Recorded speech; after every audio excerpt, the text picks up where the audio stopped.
ಆಯುರ್ವೇದ ವೈದ್ಯಕೀಯ ಮಹಾವಿದ್ಯಾಲಯ ಮತ್ತು ಡಾಕ್ಟರ್ ಎಸ್.ವಿ. ಸವಡಿ ಆಯುರ್ವೇದ ಆಸ್ಪತ್ರೆ, ರಾಯಚೂರು ರಸ್ತೆ, ವಿದ್ಯಾನಗರ, ಗಂಗಾವತಿ. ಕೊಪ್ಪಳ ಜಿಲ್ಲೆಯ ಗಂಗಾವತಿಯ ಸ್ಫೂರ್ತಿ ಆಯುರ್ವೇದ ಕಾಲೇಜು ಜನಾನುರಾಗಿ ಎನಿಸಿದೆ. ಡಾಕ್ಟರ್ ಈಶ್ವರ ಸವಡಿ ಹಾಗೂ ಡಾಕ್ಟರ್ ಬಸವರಾಜ ಸವಡಿ ಸ್ಥಾಪಿಸಿರುವ ಈ ಕಾಲೇಜು 3 ವರ್ಷಗಳಲ್ಲಿ ಹಲವು ಸಂಶೋಧನೆಗಳಲ್ಲಿ ಯಶಸ್ಸು ಸಾಧಿಸಿದೆ.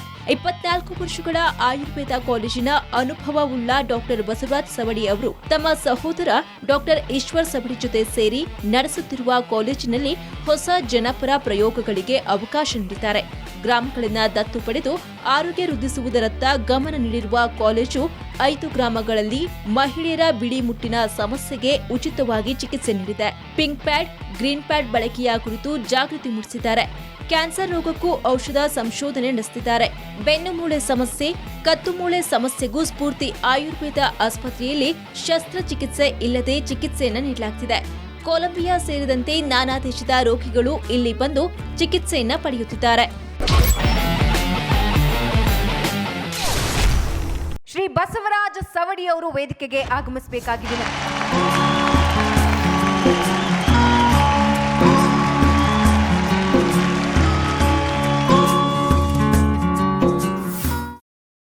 ಸರ್, ಆಯುರ್ವಿದ್ಯಾಭೂಷಣ ಪ್ರಶಸ್ತಿಗೆ ಭಾಜನರಾಗಿದ್ದೀರಾ. ಈ ಸಂದರ್ಭದಲ್ಲಿ ಏನು ಹೇಳೋದಕ್ಕೆ ಇಷ್ಟಪಡ್ತೀರಾ? ಆಯುರ್ವಿದ್ಯಾಭೂಷಣ ಪ್ರಶಸ್ತಿ 2025 ನಮಗೆ ಎಲ್ಲರಿಗೂ ಒಂದು ದೊಡ್ಡ ಜವಾಬ್ದಾರಿಯನ್ನು ಕೊಟ್ಟಿದೆ ಅಂತ ಈ ಸಂದರ್ಭದಲ್ಲಿ ನಾನು ಹೇಳಲಿಕ್ಕೆ ಇಷ್ಟಪಡ್ತೇನೆ.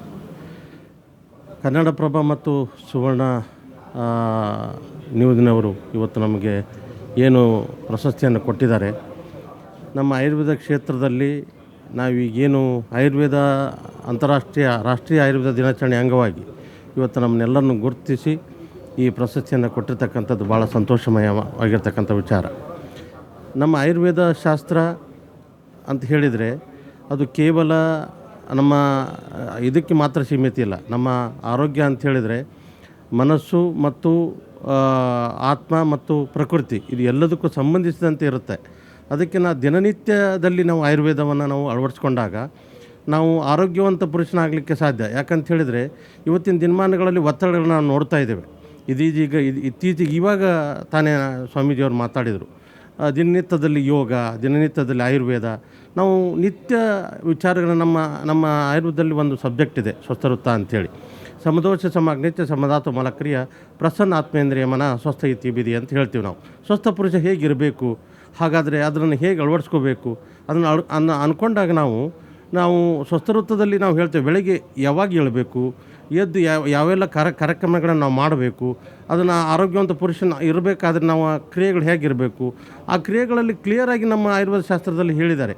ಅಂಗಾಂಗಗಳು ಪಂಚ ಜ್ಞಾನೇಂದ್ರಿಯಗಳು ಸರಿಯಾಗಿ ಕೆಲಸ ಮಾಡ್ತಿದೆಯೋ ಇಲ್ಲವೋ, ಕಣ್ಣು ಸರಿಯಾಗಿ ಕೇಳ್ತಾ ಇದೆಯೋ ಇಲ್ಲೋ, ನೋಡ್ತಾ ಇದೆಯಲ್ಲೋ, ಕಿವಿ ಸರಿಯಾಗಿ ಕೇಳ್ತಾ ಇದೆಯಲ್ಲೋ, ಸ್ಮೆಲ್ ಬರ್ತಾ ಇದೆಯಲ್ಲೋ, ನಾಲಿಗೆ ರುಚಿ ಸರಿಯಾಗಿ ತೊಗೊಳ್ತಾ ಇದೆಯಲ್ವೋ, ಇದು ಎಲ್ಲನೂ ಅರ್ಥ ಮಾಡಿಕೊಂಡಾಗ ಸೈಂಟಿಫಿಕಲಿ ಆಯುರ್ವೇದ ಸೈನ್ಸ್ ಇವತ್ತು ನಾನು ಎತ್ತಿ ಹೇಳ್ತೇನೆ.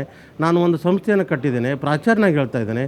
ಸೈನ್ಸ್ ನಾನು ಇವತ್ತು ಇದು ಒಂದು ಲೈಫ್ ಸೈನ್ಸ್ ಆಯುರ್ವೇದ ಅಂತ ಹೇಳಿದರೆ, ಇಂಥ ಒಂದು ಲೈಫ್ ಸೈನ್ಸ್ ಆಯುರ್ವೇದವನ್ನು ನಾವು ಆಧುನಿಕಗೊಳಿಸಿ ಇವತ್ತಿನ ದಿನಮಾನಗಳಲ್ಲಿ ಒತ್ತಡ ದಿನಮಾನಗಳಲ್ಲಿ ಇದನ್ನು ನಾವು ಆಧುನಿಕಗೊಳಿಸಿ ಇನ್ನೂ ಹೆಚ್ಚು ರಿಸರ್ಚನ್ನು ಆವಿಷ್ಕಾರಗಳನ್ನು ಮಾಡಿ ನಾವು ಜನರಿಗೆ ಕೊಡುಗೆಯಾಗಿ ಕೊಟ್ಟರೆ ಒಂದು ಗ್ಲೋಬಲೈಸ್ ಆಯುರ್ವೇದವನ್ನು ಮಾಡಲಿಕ್ಕೆ ಸಾಧ್ಯ ಅನ್ನೋ ಮಾತನ್ನು ಈ ಸಂದರ್ಭದಲ್ಲಿ ಹೇಳ್ತಾ, ನಮ್ಮ ಈ ಒಂದು ಸಂಸ್ಥೆ ಈಗಾಗಲೇ ನಮ್ಮ ಸ್ಫೂರ್ತಿ ಆಯುರ್ವೇದ ಮಹಾವಿದ್ಯಾಲಯ ಮತ್ತು ಡಾಕ್ಟರ್ ಎಸ್.ವಿ. ಸವಡಿ ಆಯುರ್ವೇದ ಆಸ್ಪತ್ರೆ ಸಂಶೋಧನಾತ್ಮಕವಾಗಿ ಔಷಧಿಗಳನ್ನು ಕಂಡುಹಿಡಿದು ಅದರ ಮುಖಾಂತರನೇ ನಾವು ರೋಗಿಗಳಿಗೆ ಔಷಧಿನ ಕೊಡ್ತಾ ಇದ್ದೀವಿ ಈಗಾಗಲೇ.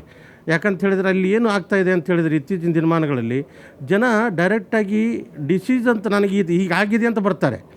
ಯಾರು ತೊಂದರೆಗಳನ್ನ ತಾವು ಹೇಳ್ಕೊಡೋದಿಲ್ಲ. ನನಗೆ ಈಗಾಗಲೇ ಪ್ಯಾರಾಲಿಸಿಸ್ ಆಗಿದೆ, ನನಗೆ ಟ್ಯೂಬರ್ಕ್ಯುಲೋಸಿಸ್ ಆಗಿದೆ, ನನಗೆ ಈ ಥರ ಒಂದು ಡಯಾಗ್ನೋಸ್ ಆಗಿ ಬರೋದ್ರಿಂದ ಇದೊಂದು ಚಾಲೆಂಜ್ ಇದು ನಮಗೆಲ್ಲರಿಗೂ ಆಯುರ್ವೇದ ಸೈನ್ಸ್ನವ್ರಿಗೆ. ಹೀಗಾಗಿ ನಾವು ಇತ್ತೀಚೆಗೆ ಕೆಲವೊಂದಿಷ್ಟು ಪರಿಣಾಮಕಾರಿಯಾದಂಥ ಸಂಶೋಧನಾತ್ಮಕವಾದಂಥ ವಿಷಯಗಳನ್ನು ನಾವು ಇಟ್ಕೊಂಡು ಕೆಲವೊಂದಿಷ್ಟು ಔಷಧಿಗಳನ್ನು ನಾವು ಸಂಶೋಧನೆ ಮಾಡಿ ಕೆಲವೊಂದಿಷ್ಟು ರೋಗಗಳಿಗೆ ಪರ್ಟಿಕ್ಯುಲರ್ಲಿ ಸ್ಕಿನ್ ಡಿಸೀಸ್ ಇರ್ಬೋದು, ಪ್ಯಾರಲೈಸಿಸ್ ಇರ್ಬೋದು, ಮತ್ತು ಮಾನಸಿಕವಾದಂಥ ಕಾಯಿಲೆಗಳಾದಂಥ ಈಗ ಮಾನಸಿಕ ರೋಗಗಳಿಗೆ ಏನೆಲ್ಲ ಮಾಡ್ಬೋದು, ಯೋಗ ಮತ್ತು ಧ್ಯಾನದಿಂದ ಹೇಗೆ ಗುಣಪಡಿಸ್ಬೋದು, ಮತ್ತು ನ್ಯೂರಾಲಜಿಕಲ್ ಡಿಸಾರ್ಡರ್ಸ್ಗಳಿಗೆ ನಾವು ಪರಿಣಾಮಕಾರಿಯಾದಂಥ ತೈಲ ಮತ್ತು ಚೂರ್ಣಗಳನ್ನು ನಾವು ಅದನ್ನು ಲುಬ್ರಿಕೆಂಟ್ ವ್ಯವಸ್ಥೆಯಲ್ಲಿ ನಾವು ಯಾವ ರೀತಿಯಂತ ಕ್ಯೂರ್ ಮಾಡ್ಬೋದು ಅನ್ನೋದನ್ನು ನಾವು ಸಂಶೋಧನೆ ಮಾಡಿ ಅದನ್ನು ನಾವು ಈಗಾಗಲೇ ಗುಣವನ್ನು ಮಾಡ್ತಾಯಿದ್ದೇವೆ. ಹಲವಾರು ರೋಗಿಗಳು ಇದರಿಂದ ಉಪಯೋಗ ಮಾಡಿಕೊಂಡು ಗುಣಮುಖರಾಗಿದ್ದಾರೆ. ಇದರ ಸಂಪೂರ್ಣ ಜವಾಬ್ದಾರಿಯನ್ನು ನಮ್ಮ ಸ್ಫೂರ್ತಿ ಆಯುರ್ವೇದ ಮಹಾವಿದ್ಯಾಲಯ ಮತ್ತು doctor S V Savadi Ayurveda ಆಸ್ಪತ್ರೆ ಹೊತ್ತುಕೊಂಡು ಇವತ್ತು ಒಂದು ಸೊಸೈಟಿಗೆ ಒಂದು ಒಳ್ಳೆಯ ಮಾರ್ಗದರ್ಶನ ನೀಡೋದ್ರ ಜೊತೆಗೆ ಸೋಷಿಯಲ್ ಆಗಿ ಒಳ್ಳೆಯ ವಿದ್ಯಾರ್ಥಿಗಳನ್ನು ಕೊಡೋದ್ರ ಜೊತೆಗೆ ಒಬ್ಬ ಸೋಷಿಯಲ್ ಆಗಿ ಎಲ್ಲ ಅಲ್ಲಿ ನಾನು ಒಂದು ಹಳ್ಳಿಯನ್ನು ಅಡಾಪ್ಟ್ ಮಾಡ್ಕೊಂಡಿದ್ದೇನೆ, ಅದನ್ನು ನಾನು ಈ ಸಂದರ್ಭದಲ್ಲಿ ಹೇಳಲೇಬೇಕು. ಆ ಹಳ್ಳಿಯಲ್ಲಿ ನಾವು ಒಂದು ಸರ್ವೆ ಮಾಡಿದಾಗ ಸುಮಾರು 33% ವೈಟ್ ಡಿಸ್ಚಾರ್ಜ್ ಬಂದಿರತಕ್ಕಂಥ ಹೆಣ್ಣುಮಕ್ಕಳು. ಯಾಕಂತ ಹೇಳಿದರೆ ಇವತ್ತಿನ ದಿನಮಾನಗಳಲ್ಲಿ ನೋಡಿ, ಇವತ್ತು ವೈಟ್ ಡಿಸ್ಚಾರ್ಜ್ ಅಂತಕ್ಕಂಥದ್ದು ಭಾಳ ತುಂಬ ವೇದನೆ ಕೊಡ್ತಕ್ಕಂಥ ಒಂದು ಡಿಸೀಸ್, ಅದು ಕಂಡೀಷನ್. ಅದು ಅಂಥ ಒಂದು ಹಳ್ಳಿಯನ್ನು ಆಯ್ಕೆ ಮಾಡಿಕೊಂಡು ನಾವು ಆ ಹಳ್ಳಿಯಲ್ಲಿ ಅದನ್ನು ನಾವು ಈಗಾಗಲೇ ಅದನ್ನು ಒಂದು ಅವೇರ್ನೆಸ್ ಪ್ರೋಗ್ರಾಮನ್ನು ಮಾಡಿ ಅದನ್ನು ಆಲ್ಮೋಸ್ಟ್ 17%ಗೆ ಇಳಿಕೆ ಮಾಡಿದ್ವಿ. ಇತ್ತೀಚೆಗೆ ತಮಗೆಲ್ಲ ಗೊತ್ತಿದೆ, ಪಿಂಕ್ ಪ್ಯಾಡ್ಸ್ ಬಂದಿದೆ, ಡಿಸ್ಪೋಸಿಬಲ್ ಪ್ಯಾಡ್ಸ್ ಬಂದಿದೆ. ಅದನ್ನೆಲ್ಲ ನಾವು ಅಲ್ಲಿ ಮಷಿನ್ಸ್ ಅಂತ ಇನ್ಸ್ಟಾಲ್ ಮಾಡಿ ಅದನ್ನು ನಾವು ಅಡಾಪ್ಟ್ ಮಾಡಿಕೊಂಡು ಆ ವಿಲೇಜ್ಗೆ ಈಗ ಸದ್ಯ ಅವೇರ್ನೆಸ್ ಪ್ರೋಗ್ರಾಮನ್ನು ಕೊಡ್ತಾ ಇದ್ದೇವೆ. 17% ಈಗಾಗಲೇ ಮಹಿಳೆಯರಿಗೆ ಅದನ್ನು ಕೊಟ್ಟು ನಾವು ಯಶಸ್ವಿಯಾಗಿದ್ದೇವೆ.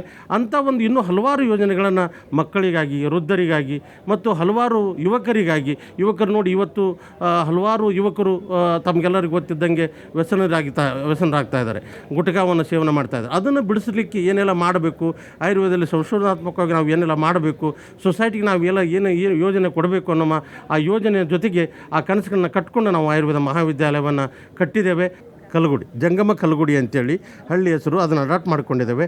ಅದರಲ್ಲಿ ಸುಮಾರು ಹೇಳಿದ್ನಲ್ಲ 780ಕ್ಕೂ ಹೆಚ್ಚು ನಾವು ಈಗಾಗಲೇ ಸರ್ವೆ ಮಾಡಿ ಅದರಲ್ಲಿ 33% ಮಹಿಳೆಯರನ್ನು ಅದರಲ್ಲಿ ತೆಗೆದುಕೊಂಡಾಗ ಇಂಥ ಒಂದು ಪರಿಸ್ಥಿತಿಗೆ ನಾವು ಬಂದಿದ್ದೀವಲ್ಲ ಹಳ್ಳಿಯಲ್ಲಿ. ಹಳ್ಳಿಗೆ ನಾವು ಇನ್ನೂ ಸ್ವಲ್ಪ ಅವೇರ್ನೆಸ್ ತೊಗೊಂಡು ಹೋಗಬೇಕಾಗ್ತದೆ.